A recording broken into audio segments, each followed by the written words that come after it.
안녕하세요. 주식 투자 꼭 성공하실 구독자님들 반갑습니다. 주식 스윙맨 정윤호 인사드리겠습니다. 이 종목이 왜 오르고 떨어졌는지 이유를 확실히 알면 여러분들 대응이 훨씬 편하시겠죠.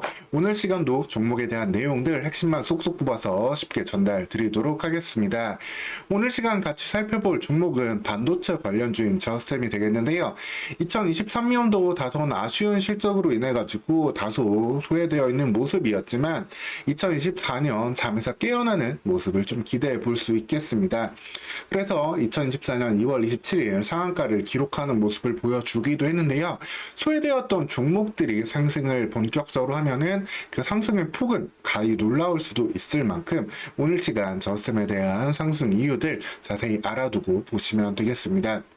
사실 저스템 같은 경우 매출과 영업이익 간이 기본적으로 아주 큰 회사는 아니에요. 일종의 니치 마켓을 공략을 하면서 거기를 통해 가지고 제품 판매와 매출을 내고 있었습니다. 반도체 웨이퍼를 보관해 줄 때 질소 주입을 통해 가지고 수율을 높여주는, 즉 웨이퍼를 양품으로 유지해 주는 그러한 장비를 만들고 판매를 하고 있었는데 국내에서는 점유율 1위를 차지하고 있고 해외 시장을 포함하더라도 관련된 시장에서는 70% 이상의 점유율을 갖고 있습니다. 하지만 그럼에도 불구하고 매출액은 500억을 넘지 못하고 있죠. 일종의 니치 마켓인 상황에서 2023년도 반도체 업체들의 좀 투자가 줄어들었기 때문에 그 영향을 좀 받았던 상황이다 라고 보시면 되겠습니다.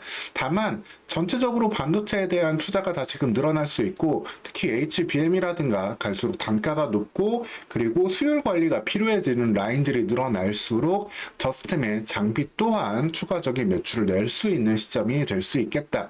이를 통해 가지고 영업이익이 100억대의 벽을 깨게 된다라고 한다면은 저스템 역시도 시가총액 1,500억, 2,000억까지 계속해서 상승할 수 있는 잠재력을 보여줄 수 있는 시간이다 라고 보시면 되겠습니다. 사실 반도체 기업들 다 좋잖아요. 좋은데 너무 많이 오른 종목들 좀 부담스럽기도 하고 그러면서 소외된 종목들을 찾아볼 때 저스템이 눈에 띄는 그러한 2024년 2월 27일이다라고 보시면 되겠습니다. 동사의 제품군의 매출 제품군은 좀 다양하게 되어 있기는 합니다. 반도체 쪽으로만 치중되어 있는 부분의 약점을 좀 줄이기 위해 가지고 디스플레이와 태양광 2차전지 쪽으로도 일종의 장비들을 계속해서 판매를 시작을 했는데 사실 이 태양광과 2차전지 관련해서는 아직까지 좀 미미한 수준이에요. 그래서 이 부분은 좀 단발성으로 보셔야 되고 이 반도체 관련된 수율 관리 제품의 상승과 그 다음에 디스플레이 쪽 매출 증가분을 좀 볼 수 있겠습니다. 특히 2023년도 실적을 좀 견인해줬던 부분, 반도체 관련 실적이 크게 좀 줄어들음에도 불구하고 디스플레이 관련 장비 매출이 2022년 21억에서 2023년 3분기까지 54억 원으로 크게 급증하는 모습을 볼 수 있는데 LG 디스플레이의 OLED 공정에 들어가고 있는 부분으로서 나아가서 삼성 디스플레이에도 관련된 장비 매출들을 기대해 볼 수 있겠습니다. 결국 OLED에 대한 투자는 디스플레이 업체들도 계속해서 할 수밖에 없고 여기에 사활을 걸어야 되는 부분인데 이 OLED 공정 중에서 나오는 정전기를 제거해주는 장비를 통해 가지고 수율을 높여줄 수 있는 부분, 여기에 대한 비용 감소 효과를 확인하게 되는 시점이기 때문에 LG 디스플레이 나아가서 삼성 디스플레이까지로도 계속되는 추가적인 이 부분 매출 기대해 볼 수 있겠습니다. 즉 매출 500억대 벽을 깰 수 있는 부분의 하나의 축으로도 볼 수 있는 가운데 좀 줄어들었던 반도체 관련 장비 매출도 증가를 기대해 볼 수 있겠습니다. 동사는 어떤 반도체 장비 공정에서 어떤 역할을 하느냐 간단히 말씀드리면은 웨이퍼는 결국에는 전공정 단계에서 이제 가공이 되잖아요. 전공정 단계에서 이제 산화를 하고 이제 여기에 회로를 새기고 그 다음에 쪼개는 이런 공정을 거쳐가지고 반도체 웨이퍼가 이제 반도체 IC 칩으로 완성이 되게 되는데 이 웨이퍼는 계속해서 이 보관함 통에도 들어가 있게 됩니다. 이 보관함 통 한 장에는 통상 25장의 웨이퍼가 들어가 있게 되는데 이 안에서 보관될 때도 좀 품질을 계속해서 유지해줘야 됩니다. 특히 이 습도가 중요해요. 습도가 좀 일정 이상 올라가게 되거나 하면은 웨이퍼 기판에 불량이 생겨날 수 있기 때문에 이 비싼 반도체 제품의 그 수율을 떨어뜨릴 수 있는 부분이 될 거고 이 동사의 장비는 라인 한 대당 1,000억에서 1,500억 가량의 비용을 절감해 줄 수 있는 효과가 현재까지 나온다라고 보고 있습니다.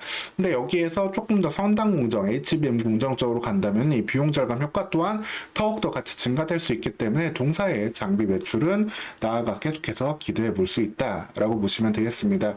여기에는 이제 질소 주입을 통해 가지고 이 습도 유지를 하게 되는데, 우리가 흔히 생각하는 과자 같은 포장지에도 질소가 들어가 있잖아요. 그러한 원리로서 이루어진다라고 보시면 되겠습니다. 그리고 이 부분에 있어서도 현재는 5% 정도까지 이제 좀 습도를 관리해주고 있는데, 현재는 3% 나아가서 2%까지도 관련된 장비들의 그 습도율을 제거하는 거를 제품을 만들고 있으면서 추가적인 또 더 높은 영업이익을 기록할 수 있는 그런 기대감도 보여줄 수 있다라고 보시면 되겠습니다.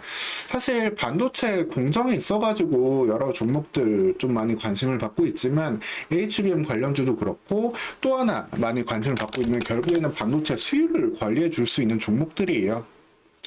특히 이제 고압수 어닐링을 통해 가지고 반도체 수율을 높여주는 HPSP의 장비는 영업이익률 50%에 가까운 모습, 독점 장비로서 놀라운 모습을 보여주고 있고, 그외 넥스틴 같은 경우에도 미국의 반도체 기업이 하는 부분을 일부 국산하면서 관련된 시장에 침투를 성공을 했는데, 여기 같은 경우에는 반도체 패턴 결함을 검사를 합니다. 이 기업 같은 경우에도 영업이익률 50% 달할 정도로 높은 부분을 보여주고 있고, 이를 통해 가지고 상당히 높은 시가총액들을 두 기업 모두 다 보여주고 있습니다. 저스템 같은 경우에는 아직까지 이 정도 니즈까지는 없었던 상황이에요. 그래서 일종의 니치 마켓으로 움직이고 있지만, 결국에는 이 수율 관리의 비용 절감 가능성을 계속해 높여주고 매출액 성장을 500억, 600억까지 끌어올려 준다라고 한다면은 영업이익 역시 100억, 150억까지는 무난히 성장할 수 있는 그러한 흐름 볼 수 있다라고 보시면 되겠습니다. 그래서 주요한 반도체 종목들, 사실 이제는 엔비디아 실적 발표 이슈가 좀 마감이 되고,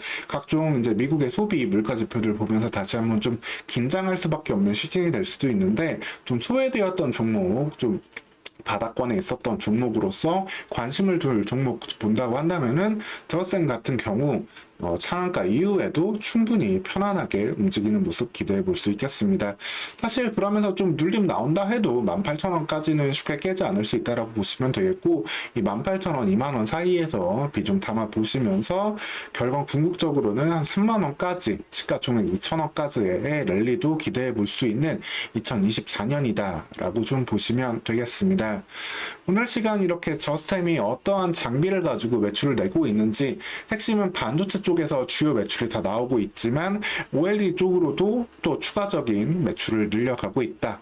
그러면서 수율 관리의 중요성이 높아질 때 저스템 소외된 종목에서 시장에 관심을 갖는 종목으로 변모할 수 있는 만큼 오늘 시간 이후로 좀 여러분들 관심에 넣고 챙겨보시면 되겠습니다. 이렇게 저스템에 대해서 좀 말씀드렸고요. 추가적으로 다른 이슈가 나오다든가 다른 반도체 관련된 종목들 볼게 계속 파악되면은 여러분들에게 영상으로 전달 드릴 테니까 채널 구독하시고 후속 영상, 다른 종목 영상들도 편히 보시면서 투자 대응해 가시면 되겠습니다. 오늘 시간도 영상 시청해 주셔서 감사합니다.